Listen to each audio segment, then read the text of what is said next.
17.5% लोकांमध्ये इन्फर्टिलिटी आहे. इन्फर्टिलिटीला फार इम्पॉर्टन्स दिलं गेलं आहे, कारण इन्फर्टिलिटी ही नियरली 1/5 लोकात आहे. जे कोएन्झाईम Q10, DHEA, मग दुसरं काय मल्टीव्हायटमिन्स, मिनरल्स,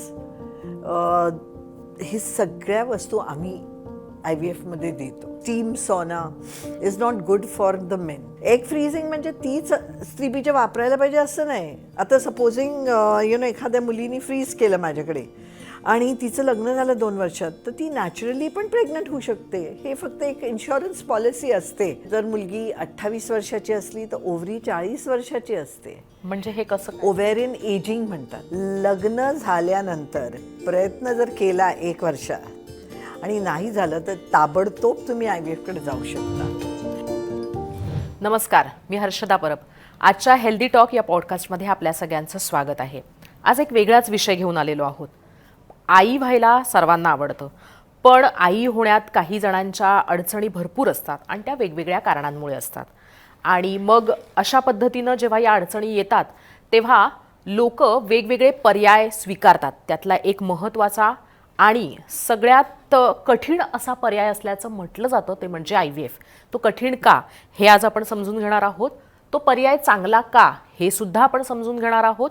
आणि IVFच्या या पर्यायाच्या माध्यमातून मातृत्व मिळत असताना काय काळजी घ्यायला हवी, IVF करायचा याचा विचार मुळात केव्हा करायला हवा, या सगळ्याबद्दल आपण आज माहिती घेणार आहोत. आणि माहिती देण्यासाठी स्टुडिओमध्ये आहेत डॉक्टर नंदिता पालशेतकर. डॉक्टर नंदिता पालशेतकर यांची खरं तर वेगळी ओळख करण्याची गरज नाही, पण आपल्या प्रेक्षकांसाठी ती सांगणं अत्यावश्यक आहे. त्या स्वतः देशातल्या टॉप IVF तज्ज्ञांपैकी एक आहेत. महत्त्वाचं म्हणजे त्या मुंबईत असतात. स्त्रीरोगतज्ञ, त्याचबरोबर प्रसूतीतज्ञ, वंध्यत्वतज्ञ आणि IVF तज्ज्ञ अशी त्यांची ओळख दिली जाते. पण त्याचबरोबर या इंडस्ट्रीमधल्या एक सेलिब्रिटी डॉक्टर म्हणूनही त्यांच्याबद्दलचं नाव घेतलं जातं.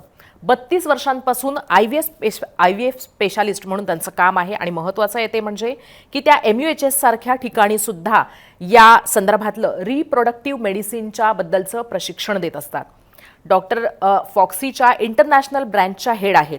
एकाच वेळेस स्टेट, शहर आणि देशातल्या फॉक्सीच्या ज्या वेगवेगळ्या ब्रांचेस आहेत त्याचं प्रतिनिधित्व करण्याची संधी डॉक्टरांना मिळालेली आहे. डॉक्टर, स्वागत आहे तुमचं आजच्या या टॉकमध्ये. सगळ्यात पहिले तर या सगळ्यामध्ये IVFच्या बद्दल बरंच बोललं जातं. IVF ही टेक्नॉलॉजी येऊन आता खूप वर्ष झालेली आहेत, पण खरोखर लोक याला रुळली आहेत का, हा पहिले प्रश्न. आणि त्यानंतर याच्याशी जोडलेल्या इतर गोष्टींवर आपण बोलणार आहोत. IVF ही टेक्नॉलॉजी जवळजवळ आता 50 वर्ष होतील 4 वर्षात ॲक्च्युली. तर ही जी टेक्नॉलॉजी आहे ती एक म्हणतात ना, एक बून आहे आपल्या पेशंट्ससाठी. कारण ज्या लोकांना मूल होण्याची अजिबातच शक्यता नव्हती, ह्या बायका, म्हणजे हल्ली नवीन पिक्चर एक आलं ॲक्च्युली IVFवर, आणि त्याच्यावर कळतं की त्या बायकांची किती हे होती की आम्हाला मूल हवं आहे, त्यासाठी त्यांनी काय काय केलं. I mean it's amazing. त्यामुळे ही टेक्नॉलॉजी जेव्हा आली तेव्हा बऱ्याच लोकांना त्याचा फायदा झाला. आणि ही जी टेक्नॉलॉजी आहे ही ॲक्च्युली तू कठीण म्हणत होती, पण हल्ली फार पेशंट फ्रेंडली झालेली आहे. कारण बरेचसे प्रोग्रेस जो झालेला आहे तो ह्या दृष्टीने झालेला आहे की पहिलं म्हणजे सक्सेस रेट वाढेल, दुसरं म्हणजे पेशंट फ्रेंडली होणार, आणि तिसरं म्हणजे त्रास होत नाही. त्यामुळे एखाद्या पेशंटला समजावून सांगणं, बसून तिच्याबरोबर बोलायला हवं की मेंटल हेल्थ, कारण काय होतं, मूल नाही होत त्यामुळे मानसिक त्रास चिकार होतं. आणि तो मानसिक त्रास प्लस टेस्ट ट्यूब बेबी, मग ते एकत्र झालं की ते फार डोई जड जातं मी म्हणते. अच्छा. पण जर समजावून सांगितलं त्यांना काय आहे काय नाही, जे आज आपण करणार, yes, and I think patient friendly होऊन जाईल आणि एकदम बायका हसत त्याच ट्रीटमेंट घेतील. IVF कठीण अशासाठी म्हणते कारण अनेकांनी तशाबद्दलचे अनुभव व्यक्त केलेले आहेत. बराच वेळ लागतो, त्याच्यानंतर मग त्रास होतो जसं तुम्ही म्हटलं. तर त्या प्रश्नाकडे आपण येऊयात. पण एक पहिला म्हणजे प्रश्न झाल्यानंतर मला असं वाटतं की आत्ता म्हणजे पूर्वीच्या काळात तर IVF टेक्नॉलॉजी नव्हती, 50 वर्ष झाली असली तरी सुद्धा रुळायला पण बरीच वर्ष घेतलं टेक्नॉलॉजी आल्यानंतर. आत्ता महिलांमध्ये IVF वापराची आवश्यकता का निर्माण होते? म्हणजे खरोखर अशा टेक्नॉलॉजीची आवश्यकता आहे का गर्भधारणेसाठी, आणि का ही परिस्थिती ओढवलेली आहे? तुला माहिती आहे WHO मागच्या वर्षी स्टडी एक आला की 17.5% लोकांमध्ये इन्फर्टिलिटी आहे. Can you imagine? इतकं हाय. आणि त्यांनी तो एक हे केलं आहे, ते एक म्हणजे डिझिजेसवर ते कसे WHO एक घेतं आणि प्रत्येक ह्याच्यावर लाईक सर्वायकल कॅन्सरसाठी वॅक्सिन घ्या, ह्याच्यासाठी ते करा, मटर्नल मॉर्टॅलिटी आया मरतात प्रेग्नन्सीमध्ये. तर आता इन्फर्टिलिटीला फार इम्पॉर्टन्स दिलं गेलं आहे, कारण इन्फर्टिलिटी ही नियरली 1/5 लोकात आहे. आणि ती जी इन्क्रीज आपण बघतोय, वाढ जी आपण बघतोय, ती काही कारणांमुळे आहे. एक म्हणजे मुली शिकतायत, मुली करिअर ओरिएंटेड आहेत, त्यामुळे लेट मॅरेजेस होत आहेत. सेकंडली अनवॉन्टेड प्रेग्नन्सीज जे आपण गर्भपात करतो त्याच्यामुळे देखील त्रास होऊ शकतो. Then third is pollution. आणि हे जे प्लास्टिकच्या बाटल्यांमध्ये आपण पाणी पितो, दे आर एंडोक्राईन डिस्ट्रप्टर्स, म्हणजे हॉर्मोनल बॅलन्स सगळा वेडावाकडा होऊन जातो. आणि त्याच्यामुळे हल्ली बऱ्याच मुलींमध्ये आढळतं की त्यांना वंध्यत्वाचा ते शिकार आहेत. मग लाईफस्टाईल, स्मोकिंग, मुली कितीही स्मोक करतात. ऑफकोर्स पुरुष पण स्मोक केलं तर त्यांच्यामुळे पण वंध्यत्व होऊ शकतं. पण स्मोकिंग, अल्कोहॉल, रेक्रिएशनल ड्रग्स जे आहेत, आणि of course steam sauna is not good for the main. पुरुषांनी ते करावं नाही. आणि महिलांनी? महिला इट्स ओके, पुरुषांना ते नो आहे. ओके, हां हां, आपण त्या विषयाकडे पण येणारच आहोत. पण जसं तुम्ही म्हटलात त्याप्रमाणे काही लाईफस्टाईलच्या गोष्टी आहेत, त्याच्याशी निगडीत आहेत. पुन्हा पोल्युशनसुद्धा आहे, आणि आता मला वाटतं की पोल्युशनसुद्धा आपल्या लाईफस्टाईलचा एक भाग झालेला आहे. हो. त्याच्यामुळे सुद्धा या गोष्टी होत आहेत. पण आणखीन एक आहे, ते म्हणजे की अनेकदा महिलांना कळतच नाही की IVF साठी केव्हा जावं. म्हणजे अशा जाहिराती आपण पाहतो, 1 वर्ष झालं तुमच्या लग्नाला आणि तुम्हाला जर का मूल राहत नसेल तर मग तुम्ही IVFचा पर्याय स्वीकारू शकता. पण हे किती योग्य आहे? म्हणजे 1 वर्ष तर माणसांना समजून घ्यायला सुद्धा लागतं अनेकदा, नवीन लग्न असेल तर जोडप्यांना, किंवा मग लव्ह मॅरेजमध्ये पण या गोष्टी होऊ शकतात. काही जण ब्रेक सुद्धा घेतात. तर मला थोडं विचारायचं आहे की किती काळानंतर ठरवावं की IVF साठीचा पर्याय आता स्वीकारायला हवा किंवा त्याच्याबद्दलचा विचार करायला हवा? हर्षदा, हा फार इम्पॉर्टंट प्रश्न तू विचारलाय. जर लग्न झाल्यानंतर तुम्ही 1 वर्ष शारीरिक संबंध व्यवस्थित ठेवला, 1 वर्ष ट्राय केलं आणि मूल नाही झालं, म्हणजे तुम्हाला वंध्यत्वाचे तपास करायला पाहिजेत. ओके. आणि ते पण 35च्या आत वय असलं मुलीचं तर. 35च्या वर असली तर मला वाटतं 6 महिने प्रयत्न करावा, नाही झालं तर प्लीज डॉक्टरकडे यावं. अच्छा. डॉक्टरकडे आल्यावर काय प्रॉब्लेम आहे, कशामुळे वंध्यत्व आहे, ते Find out करायला जाणून घेणं फार महत्त्वाचं आहे. कारण त्याच्यावर अवलंबून असतं ट्रीटमेंट काय देणार. तर साधी ट्रीटमेंट पहिली म्हणजे आम्ही त्यांना प्लॅन्ड इंटरकोर्स सांगतो की बाबा हा काळ जो आहे त्याच्यात मूल होण्याचे चान्सेस बेस्ट आहेत, तुम्ही 2-3 महिने ते ट्राय करा. जर त्याच्यात नाही झालं तर 2-3 महिने आम्ही IUI करतो, इंट्रा युट्राइन इन्सेमिनेशन. तर त्याच्यात काय घेतो की शुक्राणू घेतो, आणि जेव्हा स्त्रीबीज फुटणार असतं त्याच वेळेस ते शुक्राणू पिशवीच्या आत सोडतो. तर ही झाली सिम्पल ट्रीटमेंट. ही जर फेल झाली तर मग IVFकडे जायला पाहिजे. ही झाली गोष्ट ज्या मुलींचे वंध्यत्व पुरुषांमुळे नसतं, ज्या मुलींचं वंध्यत्व ब्लॉक ट्यूब्समुळे नसतं, त्यांना हे सगळे आपण प्रयत्न करू शकतो. पण ज्या पुरुषांमध्ये सिव्हिअर वंध्यत्व आहे, सीमेन काउंट अगदी कमी आहे, 2-3 मिलियन, 4 मिलियन, 5 मिलियन, किंवा 0 स्पर्म काउंट पण असतो, त्यांना टेस्ट ट्यूब बेबीकडे इमिजिएटली वळायला पाहिजे. ओके. मग दुसरं म्हणजे ट्यूब्स बंद असल्या, आपल्या देशात TBचं प्रमाण फार जास्ती आहे. तर तो TB गर्भाशयाचा TB होतो, आणि त्याचं काय सिम्पटम नसतं. म्हणजे असं छातीचं TB झालं तर माणूस खोकतं. जर गर्भाशयाचा TB झाला तर माणसाला मूल होत नाही, आणि ते कळत सुद्धा नसेल. येस, ते फार डिफिकल्ट असतं डायग्नोसिस करायला. मग आम्ही ते टेस्ट वगैरे करून, बायोप्सी वगैरे घेऊन डायग्नोज करतो. तर ह्या लोकांना देखील IVFकडे वळायला पाहिजे, कारण ऑपरेशन करून ट्यूब सरळ करणं काही उपयोगाचं नाही. मग एंडोमेट्रिओसिसमध्ये पण हल्ली नवीन संशोधन जो झालं आहे तर त्याच्याप्रमाणे की आय व्ही एफकडे वळा तर बरं आहे. एक गोष्ट मला तुला सांगायची हर्षदा, हल्ली जर 30% मुली ज्या माझ्या क्लिनिकमध्ये येतात त्यांचं ओव्हरी जे असते, म्हणजे जर मुलगी 28 वर्षाची असली तर ओव्हरी 40 वर्षाची असते. म्हणजे हे कसं काय? ओव्हेरियन एजिंग म्हणतात. अच्छा. तर ओव्हरीचं वय जास्ती असतं. पण हे कशामुळे होतं? तेच pollution, auto immunity, endocrine disruptor, stress किंवा जेनेटिक्स. अच्छा. तर ह्या सगळ्या कारणांमुळे देखील जर एखाद्या मुलीचं ओव्हेरियन रिझर्व कमी असलं ते आम्ही एक टेस्ट करतो, ब्लड टेस्ट करतो AMH, अच्छा. आणि सोनोग्राफीवर अँट्रल फॉलिकल काउंट करतो. ह्या 2 टेस्टमधनं आम्हाला ते आढळतं आणि ते आढळलं तर मी त्यांना सांगते की बाबा तुम्ही जास्ती वेळ घालू नका, लवकर प्रेग्नन्सी केली तर बरं होईल आणि IVFकडे वळालात तर टाईम टू प्रेग्नन्सी शॉर्टर असतं. आणि 40च्या वर असतात त्या मुली, त्यांच्यात साध्या ट्रीटमेंट किंवा IUIचा सक्सेस रेट फार कमी असतो, 5% वगैरे. तर त्या मुलींच्यात आम्ही जास्ती वेळ नाही घालवत, 1-2 महिने आम्ही वाट बघतो साधी ट्रीटमेंट करून, नाही झालं तर मग IVFकडे वळतो.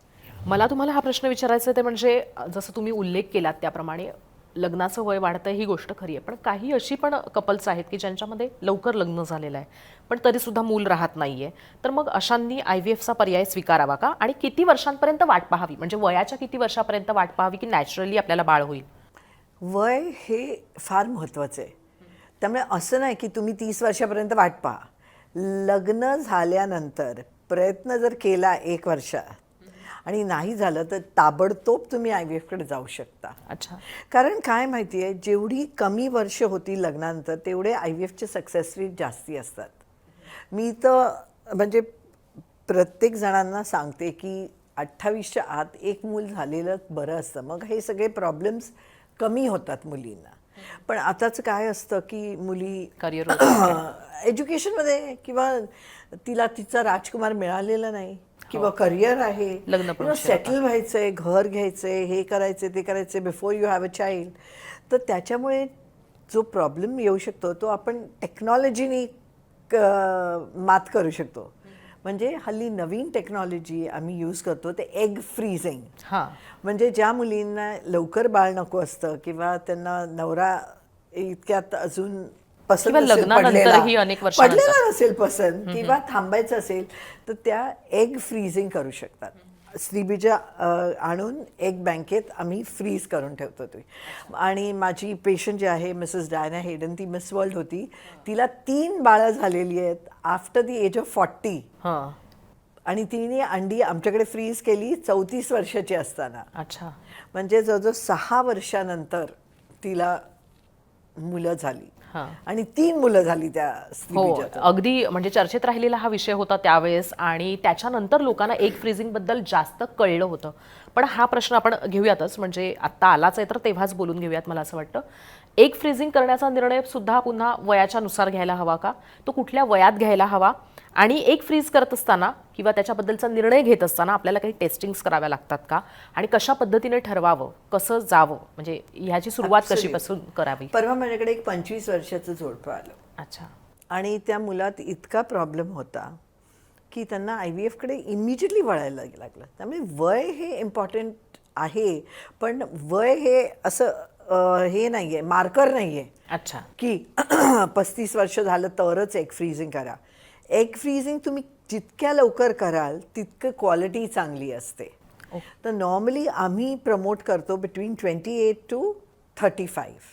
अच्छा. जितकं लवकर करता येईल तितकं बरं. आणि टेस्ट काय करतो, AMH आणि सोनोग्राफी, त्याच्यावरनं आम्हाला कळतं की लवकर करावं की नाही. परवाच एक पेशंट आलेली, ती म्हणली मला फक्त बघायचं आहे, मला इतक्यात नाही करायचं आहे, पण माझं पोझिशन कसं आज. ती हार्डली 27 वर्षाची होती. तर मी टेस्ट वगैरे केल्या, तिच्या टेस्ट चांगल्या होत्या. मी म्हणलं आपण ही टेस्ट दर 6 महिन्याला करूया. जर असं वाटलं की कमी होतं आहे तर 1-2 वर्षात तू फ्रीजिंगला ये आमच्याकडे. You understand. त्यामुळे एज असा नंबर नाही आहे. तुमचे रिपोर्ट्स काय असतात, तुम्ही किती वर्ष तुम्हाला मूल नको आहे, त्याच्यावर अवलंबून एग फ्रीजिंग करावं. परत हा प्रश्न येतोच ते म्हणजे की आणि एक सॉरी हा, एक मला please. सांगायचं, एग फ्रीजिंग म्हणजे तीच स्त्रीबीज वापरायला पाहिजे असं नाही. आता सपोजिंग एखाद्या मुलीने फ्रीज केलं माझ्याकडे आणि तिचं लग्न झालं 2 वर्षात, तर ती नॅचरली पण प्रेग्नंट होऊ शकते. हे फक्त एक इन्शुरन्स पॉलिसी असते की It's like a saving. जर सेव्हिंग्स जर नाही प्रेग्नन्सी झाली तर IVF ह्या अंड्यांबरोबर आपण करू शकतो. एक प्रश्न आहे माझ्यासाठी तो म्हणजे की तुम्ही जसं म्हणताय त्याप्रमाणे की एक फ्रीजिंग व्हायला हवं. एकतर हे किती फ्रेंडली झालेलं आहे आणि त्याच्यानंतर खर्चिक आहे का? कारण सगळ्यांसाठी प्रत्येकाला वाटतं की आपण या नवीन नवीन टेक्नॉलॉजीचा विचार करायला हवा, पण ते खर्चिक असू शकतं का? किती असू शकतं आणि किती काळापर्यंत हे एक फ्रीज करून ठेवलेले राहतात? ओके. पहिला प्रश्न म्हणजे काय होता तुझा? कधी म्हणजे किती खर्चिक असू शकतं हे? ओके, किती खर्चिक असू शकते? IVF म्हणजे आम्ही जीव तयार करतो शरीराच्या बाहेर लॅबॉरेटरीमध्ये. त्यामुळे त्याची जी साधनसामुग्री असते ती फार महत्त्वाची आहे आणि ती आम्ही जनरली इम्पोर्ट करतो. पण हल्ली ती इंडियन कंपनीज पण बनवायला लागल्यात आणि सेम क्वालिटी मिळते. मग IVFची औषधं फार महाग असतात कारण त्यांची कॉस्ट चिकार असते. पण आता परत आत्मनिर्भर भारत म्हणतात तसं इंडियन कंपनीज आम्हाला मेडिसिन्स देतात आणि त्याच्या किमती बऱ्याच कमी आहेत. तर येस, IVF एक्सपेन्सिव्ह आहे, पण त्याचा सक्सेस रेट न कॉम्प्रोमाइज करता आम्ही ते कमीतसुद्धा करू शकतो. तर ऑफकोर्स टेक्नॉलॉजी वगैरे जास्ती वापरली तर खर्च जास्ती होतो. पण बजेट IVFs हे आता सगळीकडे चालू झालेत आणि तुम्हाला ऐकून बरं वाटलं असेल की मेडिकल कॉलेजेसमध्ये लाईक DY पाटील आहे, एम्स आहे, त्याच्यात देखील IVF सेंटर्स आहेत आणि ते रिअली कमी कॉस्टमध्ये आम्ही देऊ शकतो. पण एक फ्रीजिंगसाठीचं पण आणि किती कालावधीसाठी ते फ्रीज करतात? एग फ्रीजिंग आपण 5 वर्ष, 10 वर्ष, 15 वर्ष जोपर्यंत आम्ही तो टेम्परेचर -196 पर्यंत ठेवू तोपर्यंत एग फ्रीजिंग करू शकतो. त्यामुळे तुम्हाला काय त्याचं शेल्फ लाईफ नसतं. दुसरा तुझा प्रश्न होता किती कठीण किंवा किती इझी कसं झालं. हां, माझं ते एग फ्रीजिंग बद्दलचं पण होतं की त्याचे कसं म्हणजे कसं असतं, कारण मुलींचं असं म्हणणं असतं ते म्हणजे की आम्हाला परवडेल की नाही माहीत नाही. तर ते परवडेबल असतं का? आणि कसं म्हणजे चार्जेस कसे असतात? लोकांना असं वाटतं की पैसे किती आहेत हे समजून घेणं गरजेचं आहे. सी प्रोसिजर कॉस्ट अबाउट 1 ते 1.5 लाख असेल Per month. Plus freezing. Per month? No, Per year? एकदाच Only once? One time cost. आणि जो रिकरिंग कॉस्ट असतो ते प्रत्येकाला पॅकेजेस वगैरे दिलेली असतात. लाईक वर्षभर ठेवायचे 50,000 किंवा काय, तो मे बी 30,000 to 50,000 मध्ये वर्षाचा खर्च असतो.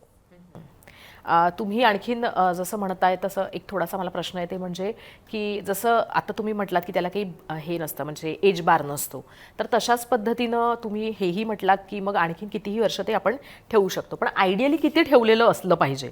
म्हणजे आपल्याकडे असं असतं ना की म्हणजे एक सवय असते आपल्याकडे बोलण्याची की इतक्या काळात लोणचं छान राहतं बरणीत.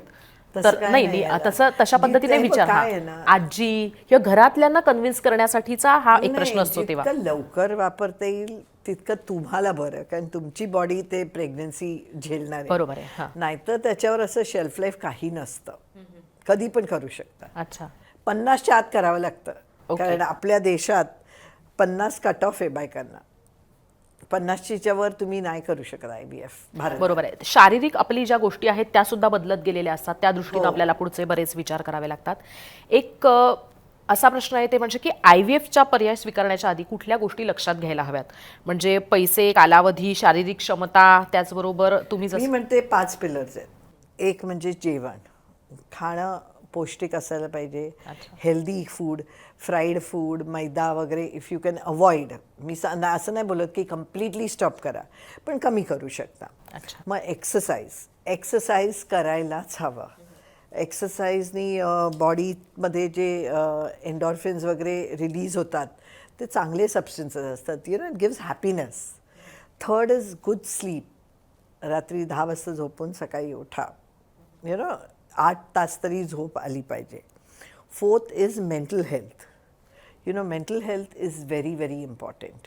कारण काही मुलींना डिप्रेशन येतं किंवा एन्झायटी असते की कसं होणार, अरे इंजेक्शन घ्यायचं आहे. माझी तर एक पेशंट होती, ती 3 तास आधीपासून स्ट्रेस व्हायची, मला आता जायचं आहे, मला आता इंजेक्शन घ्यायचं आहे, तिकडे हे काय सोनोग्राफी करायची आहे. ते इंटरनलाइज करावं लागतं की काय नाही, जे आपल्याला करावं लागतं ते करावं लागतं. You can take the injection, do the sonography and live. तर त्याचं टेन्शन घेण्याची आवश्यकता नाही. आणि 5वा पिलर म्हणजे lifestyle modification in the sense of no abuse. म्हणजे स्मोकिंग, अल्कोहोल, ड्रग्स जितकं होईल तितकं कमी करावं. म्हणजे औषधांच्या बद्दल डॉक्टर बोलत आहेत की जी काही औषधं सुद्धा एक्स्ट्रा घेतली जातात. एक आणखीन एक प्रश्न आहे ते म्हणजे की आजकाल लोक विटॅमिन्स घेतात, एक्सेसिव्ह विटॅमिन्स घेतात किंवा मग एक्स्ट्रा बाहेरून विटॅमिन्स असले पाहिजे शरीरात, त्याने आपल्या स्किन ग्लो करते, मग आपलं छान दिसतो, आपण यंग दिसतो त्याच्यासाठी. तर ह्या सगळ्या गोष्टी IVF करायचा असेल किंवा IVFला जात असतात तेव्हा थांबवल्या जातात किंवा थांबवाव्या लागतात, त्याचा पण विचार करावा लागतो. That's a good question. Actually anti एजिंगचे जे काही सप्लिमेंट्स आहेत ते आम्ही वापरतो. म्हणजे कोएन्झाईम Q10, DHEA, मग दुसरं काय मल्टीव्हायटमिन्स, मिनरल्स, ही सगळ्या वस्तू आम्ही IVFमध्ये देतो. अच्छा. त्यामुळे त्या बंद नाही कराव्या लागत. येस, काही ज्यांना पिंपल्स असतात आणि रेटिनॉल वगैरे वापरतात, काही गोष्टी आहेत ज्या नाही वापरू शकत. पण म्हणजे पोषक गोष्टी वापरू शकता पण ट्रीटमेंटच्या गोष्टी नाही वापरू शकत. ट्रीटमेंट पण करू शकतं, पण त्याचा इफेक्ट काय होतो बाळावर ते आम्हाला माहीत असतं की हे ड्रग्ज वापरायचे नाही, हे ड्रग्ज चालतात. लाईक आता काल एका पेशंटला खोकला झाला, तर साधं अँटीबायोटिक आम्ही देऊ शकतो, जे प्रेग्नन्सीमध्ये वापरू शकतो ते आम्ही वापरतो. सो अशा गोष्टीकडे लक्ष ठेवलं पाहिजे. लाईक मला एक पेशंट आली आणि बोलली की माझं डोकं दुखतंय भयंकर, तर मी म्हणलं पॅरासिटामॉल घेऊ शकते तू, की साधी जी गोळी असते ती घेऊ शकते. It is safe. प्रेग्नन्सीमध्ये जे घेऊ शकतात ते तुम्ही घेऊ शकता. आता IVFचा समजा कोणी डिसिशन घेतला तर त्यांना प्रिपरेशन करावं लागतं, फिजिकल, मेंटल, का उठलं आणि डॉक्टरकडे आपल्याला चेकिंगला जायचं तसं गेलं आणि मला IVF करायचं असं असतं का? आय थिंक काही पेशंट्समध्ये आम्ही असंच चालू करतो, कारण काय, they are fit, basically they are fit. आणि माझ्या पेशंट सगळ्या यंग असतात ना, म्हणजे 40च्या आतल्या, त्यामुळे डायबिटीज, ब्लड प्रेशर वगैरे फार क्वचित असतं. What we are seeing is excessive weight. हां, PCOD पण असेल आणखी. PCOD तर आहेत. तर त्या सगळ्या पेशंट्समध्ये जिथे काही प्रॉब्लेम असेल, हॉर्मोनल इम्बॅलन्स असेल, थायरॉइड कधी कधी कोणाचा लो असतो, तर ते आम्हाला करेक्ट करावं लागतं. विटॅमिन D लो असलं तर ते करेक्ट करून मग आम्ही करतो. अच्छा. म्हणजे हे सगळ्या ज्या गोष्टी आहेत त्याची काळजी ही डॉक्टर्सच घेतात. आधी इन्व्हेस्टिगेशन्स करतो, टेस्ट करतो, सगळं व्यवस्थित आहे की नाही बघतो आणि मग इमिजिएटली चालू करू शकतो. तसं काय कालावधी थांबायला पाहिजे वगैरे असं काही नाही. ओके. म्हणजे हे सगळ्याची गोष्ट, काळजी जी आहे ती डॉक्टरांकडनं घेतली जाते. फक्त तुमच्या दृष्टीनं जसं डॉक्टर म्हटल्या त्याप्रमाणे की किती काळात आपल्याला ही गोष्ट लक्षात घ्यायला हवी की IVFची ट्रीटमेंट घ्यायची आहे, याच्याबद्दलची एक गोष्ट ठरली की मग पुढच्या सगळ्या गोष्टी डॉक्टरांच्या, जे काही डॉक्टर प्रिस्क्राईब करतात किंवा सांगतात, सजेशन देतात त्याच्यानुसार होतात, ते फॉलो करण्याची आवश्यकता असते. आणि IVFमध्ये मला वाटतं जास्तच काळजी घेण्याची आवश्यकता असते. आता आजच एक पेशंट आलेला की आमच्या मुलीला झोपून राहावं लागणार ना एकदा IVF म्हणजे बाळ सोडल्यावर आत. म्हटलं अजिबात नाही. माझ्या मुली स्टिम्युलेशन म्हणजे जेव्हा मी स्त्रीबीज तयार करतो, इंजेक्शन्स देतो, तेव्हा त्या नोकरीवर जात असतात. मी बाळ त्यांच्या पोटात सोडलं की 2 दिवस त्यांना सांगते हाऊस अरेस्ट, बेड रेस्ट नाही. आणि त्याच्यानंतर त्यांना मी नोकरीवर पाठवते, कारण घरात बसून विचार करण्यापेक्षा तुम्ही ऑक्युपाईड राहिलेल्या बऱ्या. ऑफकोर्स फिजिकल वर्क ज्यांना असतं त्यांना जरा आम्ही स्लो डाऊन करायला सांगतो, पण अदरवाईज मला नाही वाटत काय ट्रॅव्हलिंगनी किंवा जॉबवर जाऊन किंवा नॉर्मल जे वातावरण असतं ते करून काय फरक पडतो. I think what is important is medications बरोबर व्यवस्थित घ्यायचे, कारण IVFमध्ये आम्ही कृत्रिमरित्या एक एन्व्हायरमेंट तयार करतो, त्यामुळे ते एक्सटर्नल हॉर्मोन्स जे आहेत ते फार महत्त्वाचे आहेत आणि ते घेतले पाहिजेत वेळेवर. तुम्ही म्हणताय त्याप्रमाणे ते कठीण असतं, असा जो मी सुरुवातीला शब्द उच्चारला आहे ते मी माझ्यातल्या ओळखीतल्या काही जणींना पाहिलं आहे. त्यांचं असं म्हणणं आहे की खूप त्रास होतो. एका म्हणजे सिटिंगमध्ये ते होत नाही किंवा मग त्याच्यासाठी बराच वेळ लागतो आणि म्हणून लोक घाबरतात IVFला. तर हे खरोखर तितकं कठीण असतं का? सी IVFचा success rate is about 40 to 50%, पण तो परत परत करावा लागतो अनफॉर्च्युनेटली. कारण जर तुमचं वय 35च्या आत असलं, व्यवस्थित बाकी सगळं ठीक आहे, युट्रस चांगला आहे, मेल फॅक्टर पण थोडा आहे, तर 4 सायकल्समध्ये 90% बायका प्रेग्नंट होऊन जातात. पण ते परत परत करावं लागतं. IVF म्हणजे रिपीटिव्ह थेरपी आहे. जर तुमचं नशीब असलं तर पहिल्याच ह्याच्यात तुम्ही प्रेग्नंट व्हाल. पण जर परत करावं लागलं तर करावं, कारण सक्सेस रेट चांगला आहे. आता आपल्याला जर हार्ट अटॅक आला तर आपण अँजिओप्लास्टीच आधी करतो ना, कधी कधी 2दा 3दा 2-3 स्टेंट्स बसतात. तसंच IVFचं आहे. आणि बऱ्याच वेळा ते फुल प्रोसेस रिपीट नाही करावं लागत, कारण जे एम्ब्रिओज किंवा बाळं तयार होतात, सपोजिंग एका सायकलमध्ये 10 बाळं तयार होतात, तर मी 2च पहिली टाकते, मग 2 टाकते, मग 2 टाकते, तसे त्याच्यात 5 अटेम्प्ट्स होऊ शकतात. समजते? त्यामुळे हे कळून घेणं, हे जाणून घेणं फार महत्त्वाचं आहे. आणि असं नाही म्हणजे हताश नाही झालं पाहिजे की मी IVF केलं पण मला मूलच झालं नाही, बापरे संपलं, आता काय होणारच नाही, असं नसतं. IVF हे परत परत करावं लागतं. माझ्याकडे हल्ली जे पेशंट्स येतात ते 5 IVF फेल, 6 IVF फेल झालेले आहेत, असेच पेशंट्स येतात, डिफिकल्ट पेशंट्स. तर आय थिंक तो धीर सोडायला नाही पाहिजे. मला हा प्रश्न थोडासा पुढे न्यायचा आहे, ते म्हणजे की किती अटेम्प्ट झाल्यावर समजावं की IVFने सुद्धा मूल होत नाहीये. म्हणजे असेही काही पेशंट्स असतील, आय थिंक केस ते स्टोरीज वगैरे. इंडिव्हिज्युअल असतं. काही बायका म्हणतात एक झालं मला नाही करायचं, काही बायका 7-8 वेळा करतात. माझ्याकडे एक पेशंट आहे जी 27 वेळा केलेलं आहे. अरे बापरे. पण तिला एक मूल ऑलरेडी झालेलं, मग तिने नंतर 27 अटेम्प्ट केले दुसऱ्या मुलासाठी आणि घेऊन गेली दुसरं मूल. पण कितव्या of course वर्षी माझ्याकडे होतं? नाही, 27 अटेम्प्ट माझ्याकडे नाही. पण म्हणजे किती वर्षाची होती ती महिला जेव्हा तुमच्याकडे आली तेव्हा, आणि त्याच्यानंतर? 40 वर्षाची होती. बापरे. पण मग जे एक मूल असताना अशा पद्धतीचे पण पालक येऊ शकतात ते IVFच्या माध्यमातून काय? म्हणजे आज पण एक पेशंट आलेली. अच्छा, थोडी केस स्टोरी सांगितली तर थोडं हेल्प होईल समजून घ्यायला कशा. त्या मुलीला पहिलं मूल IVFने आम्हीच दिलेलं. ओके. आणि तिच्यामध्ये हे होतं, पॉलिसिस्टिक ओव्हरी होतं.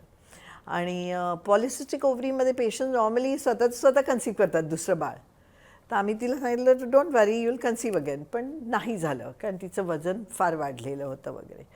तर तिला आम्ही आता IVF करतोय. एक असं आहे ते म्हणजे की IVF करायचा निर्णय तर घेतलेला आहे, पण डॉक्टर कुठे जायचं, कसं ठरवायचं? कारण आजकाल आपण जर पाहिलं तर गल्लीबोळात सुद्धा IVF सेंटर्स आहेत.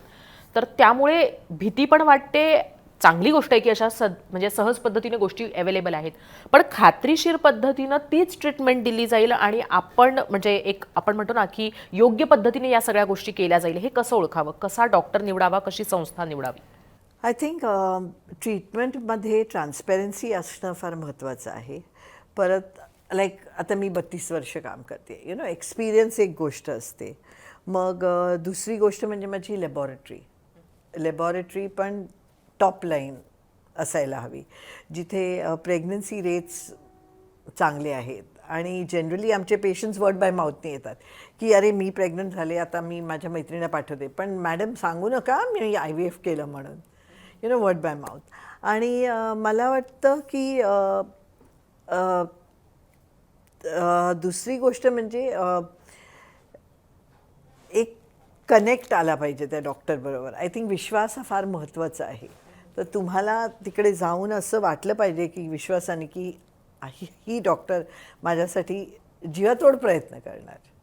I think that's very important. आणि किती वर्ष झाली आहेत, I think it's experience also ना.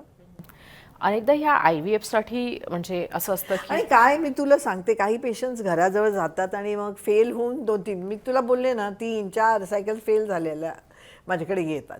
तर त्यामुळे घराजवळ जातात आणि फेल होतात आणि मग येतात. एक असं आपण आहे ते म्हणजे की कन्व्हिन्स करावं लागतं. तर या IVF ट्रीटमेंट घेण्याच्या आधी काही काउन्सिलिंग सेशन्स वगैरे होतात का? म्हणजे डॉक्टर निवडण्यामध्ये लोक काय असतात की पैसे काढण्यासाठी आम्ही तुम्हाला इंजेक्शन्स देतो, आम्ही तुम्हाला हे करतो, आम्ही तुम्हाला ते करतो असं सांगतात. असे सुद्धा फसवे सेंटर्स असल्याचं मधल्या काळामध्ये समोर आलं होतं.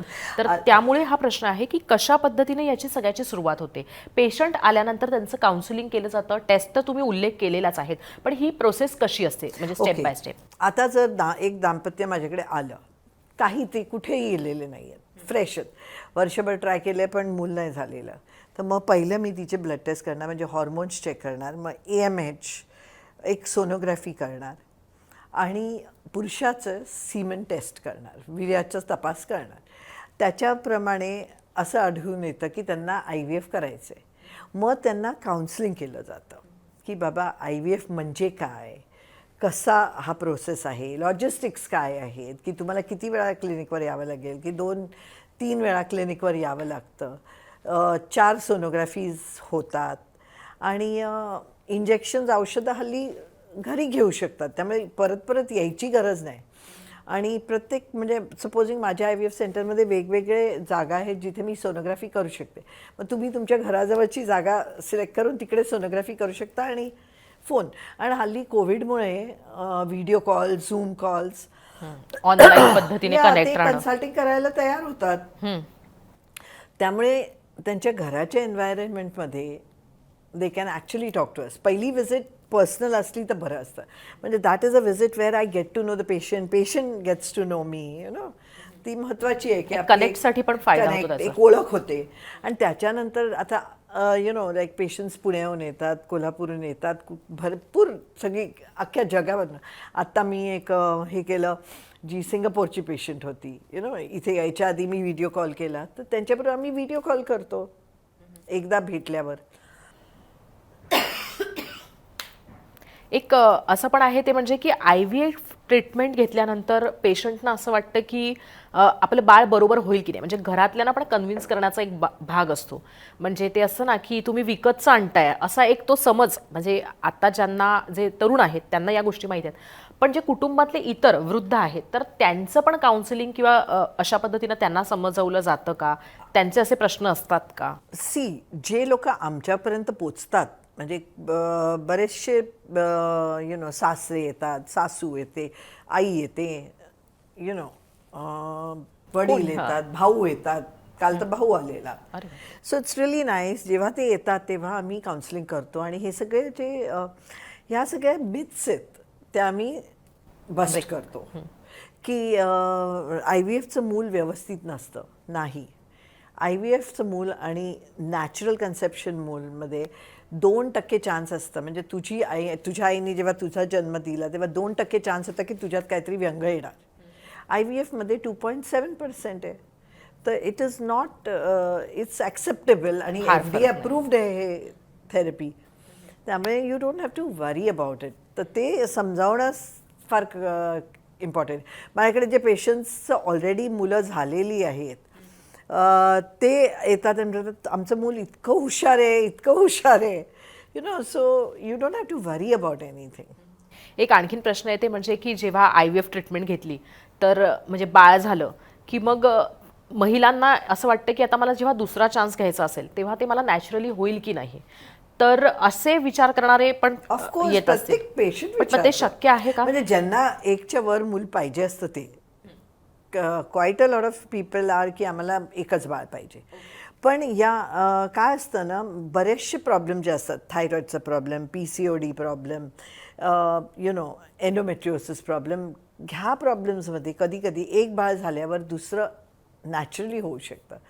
तो definitely unexplained infertility, male factor जे पुरुषाचं बंधत्वामुळे असतं त्याचं स्ट्रेस निघून जातो ना, ते एकदम स्पर्म चांगले होतात. किंवा व्हॅरिकोसील सर्जरी करतो आम्ही पुरुषावर, तर त्याच्यामुळे देखील त्याला होतात. इनफॅक्ट माझ्याकडे एक 18 वर्षापूर्वी एक मुलगी आलेली, त्या नवऱ्याचा प्रॉब्लेम होता, तर आम्ही IVF केलं कारण ती म्हणली नाही मला लवकर बाळ पाहिजे. तिला जुडवे झाले, ट्विन्स, आणि त्याच्यानंतर त्या नवऱ्याने ऑपरेशन करून घेतलं आणि मग ती नॅचरली प्रेग्नंट होऊन माझ्याकडे आली. अच्छा, अशा पद्धतीने पण गोष्टी घडत असतात, म्हणजे मिरॅकल्स ऑल्सो हॅपन. तर तशा पद्धतीने ह्याच्यात तर होतच असतील. एक शेवटचा प्रश्न आहे, ते म्हणजे की तुमच्या लक्षात राहील अशी IVFची केस आणि का, म्हणजे ज्याच्यात खूप गुंतागुंत होती पण तरीसुद्धा गोष्टी म्हणजे घडून आल्या किंवा मग जास्त लक्ष देऊन करून घेतल्या तुम्ही, अशी काही लक्षात राहिलेली केस ज्याने प्रेक्षकांना सुद्धा लक्षात येईल की आपण सुद्धा पर्याय स्वीकारू शकतो? माझ्याकडे एक पेशंट होती, 42 वर्षाची होती आणि ती माझ्याकडे आली आणि ती म्हणली मला दुसऱ्या डॉक्टरनी सांगितलं एग डोनेशन करा, पण मला माझी स्वतःची अंडी पाहिजेत. तर मला माझ्या मैत्रिणींनी सांगितलं की तुम्ही हे करणार. तर मी एक स्त्री आहे, मला नेहमी असं वाटतं की प्रत्येक स्त्रीला ॲटलिस्ट एक अटेम्प्ट तरी स्वतःचं करायला हवा, की नंतर मग जाऊन असं नाही वाटलं पाहिजे की अरे रे मी ट्राय का नाही केलं. एग डोनेशन तर आहेच. तर मी तिला बोललं मी डेफिनेटली ट्राय करणार तुझ्यावर. आणि पहिल्या ह्याच्यात आम्हाला एकच बाळ मिळालं, IVF केलं. दुसऱ्यांदा IVF केलं तर जवळजवळ 3 का 4 बाळं मिळाली आणि तिसऱ्यांदा IVF केलं तर अजून 3-4 बाळं मिळाली. तर ती सगळी आम्ही एकत्र केली, पुलिंग म्हणतात त्याला, म्हणजे 4, 4, 8 आणि 9 बाळं माझ्याकडे होती तिची. पण ऑफकोर्स ती 42 वर्षाची होती आणि म्हणजे तिची जिद्द म्हणजे मला स्वतःचंच हवं आहे. मग त्याच्यानंतर आम्ही बाळ तिच्या पिशवीत सोडलं. तुला आश्चर्य वाटेल, पहिल्या शॉटमध्ये ती प्रेग्नंट झाली. आणि म्हणजे अबॉर्शन रेट वगैरे हाय असतो ना, 40च्या वर 30% पेशंट्समध्ये अबॉर्शन्स होतात. तर आम्ही आपले देवाला प्रार्थना करत की बाबा ह्याचं व्यवस्थित झालं. 9 महिन्यानंतर मुलगी सुंदरशी जन्माला आली आणि शी वॉज व्हेरी हॅपी. तिने जिद्द करून स्वतःचं, पण त्याच्यासाठी काय असतं ना की एक जिद्द पाहिजे की किती वेळा मी करीन. आता तिने 3 पिकअप्स केले. तिने जर सांगितलं असतं एक पिकअपनंतर एकच बाळ झालं मला नाही करायचं, आम्ही वळलो असतो एक डोनेशनकडे. पण तिला स्वतःचंच पाहिजे होतं, तर तिने ते मागे लागून जिद्द पकडून आणि तेवढा एफर्ट टाकून ते 3 IVF केले आणि तिला चांगलं. माझ्याकडे अजून बाळं आहेत तिची. ती म्हणली नको मला आता एक बस झालं. मग अशा बाळांचं काय करता तुम्ही? सध्या सगळे पडलेले आहेत आमच्याकडे. ओके. IVF मध्ये माझ्याकडे जवळजवळ 30 का 50,000 बाळं असतील फ्रीज केलेली 30 वर्षात. इतकी? मग नंतर काय करतं, म्हणजे केलं जातं त्याचं? नाही, we have to take permission from the patient की ते रिसर्चला डोनेट करू शकतात किंवा त्यांना आम्ही म्हणजे बाहेर काढतो त्या टेम्परेचरमधनं. एक आता तुम्ही ॲबॉर्शनचा उल्लेख केला म्हणूनच पडलेला प्रश्न आहे की IVF मध्ये ॲबॉर्शनचे रेट्स किती असतं, म्हणजे नॅचरल सारखं? नॅचरल प्रेग्नन्सी सारखे. अच्छा. पण येस, तुम्ही जर वय वाढतं तसं नॅचरल प्रेग्नन्सीमध्ये पण 30% आहेत, IVF मध्ये पण 30% आहेत. तर आता आजच्या आपण या हेल्दी टॉकमध्ये डॉक्टर पालशेतकरांकडनं जी माहिती घेतली त्याच्यानुसार IVF कठीण वाटतं, पण त्याच्यासाठी पेशन्ससुद्धा महत्त्वाचे आहेत. खर्च होतो पण तो तितका होत नाही आणि हा लक फॅक्टर मानसिक आहे ते सगळं. Actually when you go in to the treatment you should not go की बापरे खर्चिक आहे, बापरे त्रास होतोय, बापरे, असं जायचं की मला बाळ हवंय. आणि डॉक्टरांनी एक महत्त्वाची गोष्ट आपल्याला सांगितली, ती म्हणजे की कशा पद्धतीनं त्याच्यासाठीचा येणारा खर्च हा आपल्या आवाक्यात असू शकतो आणि ते वन टाईम पैसे असतात. पण हो, योग्य डॉक्टरकडे जाणं हा एक महत्त्वाचा भाग आहे आणि त्याचबरोबर काउन्सिलिंग आणि तुमची स्वतःची काळजी घेणं हा सुद्धा एक महत्त्वाचा भाग या IVF साठीचा जेव्हा तुम्ही विचार करता तेव्हा आहे. वयाचा फॅक्टर नसतो. तुम्हाला जर का मूल होत नाही हे लक्षात आलं तर काही टेस्ट नंतर ती गोष्ट जर का ऑन पेपर आली, तुमच्याकडे त्याचा प्रूफ असला की मग IVFचा पर्याय तुम्ही स्वीकारू शकता. तर आजचा हा हेल्दी टॉकमधला डिस्कशन तुम्हाला कसं वाटलं ते नक्की कमेंट करून कळवा. तसंच तुम्हाला इतर कोणत्या विषयांवर डॉक्टर नंदिता पालशेतकर यांच्याकडनं ऐकायचं आहे त्याच्याबद्दलचाही उल्लेख करा. आता मात्र इथं थांबतो आहोत. पुढच्या हेल्दी टॉकच्या पॉडकास्टमध्ये आपण लवकरच भेटू.